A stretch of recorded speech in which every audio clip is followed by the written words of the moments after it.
Pero quiero resaltar, y lo quiero resaltar más en este foro, que somos conscientes que aquí es importante el papel de todos, que debe haber un compromiso conjunto para que realmente hagamos posible que el aula del futuro sea una realidad en el presente. El programa Escuela 2.0 introduce factores profundamente innovadores en el proceso de integración de las tecnologías en el sistema educativo, puesto que busca que éstas sean un instrumento educativo más de todos y cada uno de los alumnos de forma continuada y no de una forma esporádica. Es decir, que el ordenador, que las tecnologías sean un recurso personal del alumno, del profesor, y que la conectividad no se limite al centro, a las actividades dentro de un aula de informática, sino que se extienda a todas las aulas y a todos los domicilios de los alumnos, incluso fuera del horario lectivo. Debemos hacer que las TIC sean uno más de esos materiales educativos, como lo es el libro de texto, como lo es el cuaderno, como lo es el material de dibujo o la calculadora. De hecho, yo creo que debe y puede ser a la vez todos esos recursos. Y hoy, más que nunca, debemos ser capaces de interpretar bien el futuro, de interpretar esa sociedad red, porque el pasado nos ha enseñado, entre otras cosas, que la brecha social más antigua de la historia es el acceso a la educación y el nivel educativo de los ciudadanos.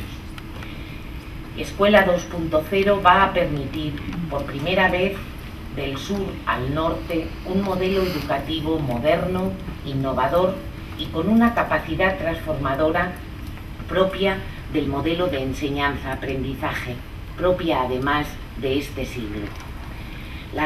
Dentro de la península ibérica, con el proyecto Magalhães en Portugal y en España el proyecto Escuela 2.0, nos convertimos en un foco de referencia internacional para la extensión de las TIC en la educación. Y me enorgullece mucho decir que por primera vez en nuestra historia lideramos un cambio, y van a ser otros, como está ocurriendo, los que se suban a este tren que ya se ha puesto en marcha. Por último, quiero insistir en que vivimos en una sociedad cada vez más mutable y la educación también debe cambiar en beneficio del futuro, de nuestro futuro. Tenemos la obligación de modernizar la educación y el sistema educativo para que responda a estos retos propios del siglo XXI, cuando comenzamos la segunda década. Y debemos hacerlo como lo estamos haciendo, con proyectos importantes e innovadores, pero sobre todo debemos hacerlo para que nuestro país no sufra incomunicación en la era de la comunicación. Llega ahora el momento en que las tecnologías suman un papel central en la enseñanza. Si hablamos de economía del conocimiento y de sociedad de la información, como los modelos en los que esas tecnologías están perfectamente integradas en la vida y el trabajo de las personas y sacan partido de ellas en cualquier ámbito de su profesión o su ocio, parece lógico empezar por construir una verdadera educación de la información y el conocimiento. A la hora de poner en marcha este programa, el Gobierno lo ha entendido como una apuesta por la calidad del sistema educativo, pero también como una apuesta por la igualdad. Nuestros jóvenes siguen aprendiendo a manejar estas tecnologías principalmente en el ámbito familiar, sin olvidar que todavía hoy, para un 30% de nuestros jóvenes de 10 años, solo la escuela es la que les garantiza el acceso a estas tecnologías. Calidad en educación debe ser la suma de equidad y de excelencia. Y esa es nuestra meta como país: más educación de calidad y para todos. Es decir, una educación donde la excelencia y la dimensión social sean compatibles, sin exclusiones. Una meta que estos días debe tener como protagonista la voluntad de toda una sociedad por querer que una educación mejor para nuestros jóvenes. Una meta que no es definitiva, pero que sí es provisional. Una meta que hoy la verbalizamos con la voluntad de querer dotar a la sociedad española de un pacto por la educación, en la que todos nos sintamos reflejados al máximo posible.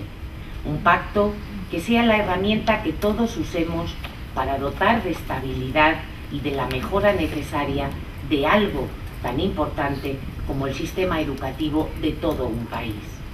Y estoy convencida de que el mundo editorial en el que SM sois líderes va a seguir estando al lado de los profesores, como siempre lo ha estado por otro lado. Y estoy aún más convencida de que vais a estar conectados y apostando por todas aquellas medidas, programas y acuerdos que beneficien al sistema educativo español, que beneficien a nuestros jóvenes. Sería un error para cualquier institución u organización que quiera trabajar por la educación en este país desconectarse de ese futuro que hemos empezado a escribir. Y por último, quiero agradecer de nuevo esta invitación a este congreso y reiterar que es nuestra obligación modernizar la educación y el sistema educativo español para que éste responda a los retos del siglo XXI. Y debemos hacerlo como lo estamos haciendo, con proyectos importantes e innovadores. Ha llegado el tiempo en que las tecnologías asuman un papel central en la enseñanza, porque citando a Kant, el hombre no es más que lo que la educación hace de él. Y espero que entre todos los que estamos aquí apostemos por ese cambio que nos dictan los tiempos, por esa conexión a la educación del futuro. Muchísimas gracias y doy por inaugurado este primer Congreso de Educación de SM.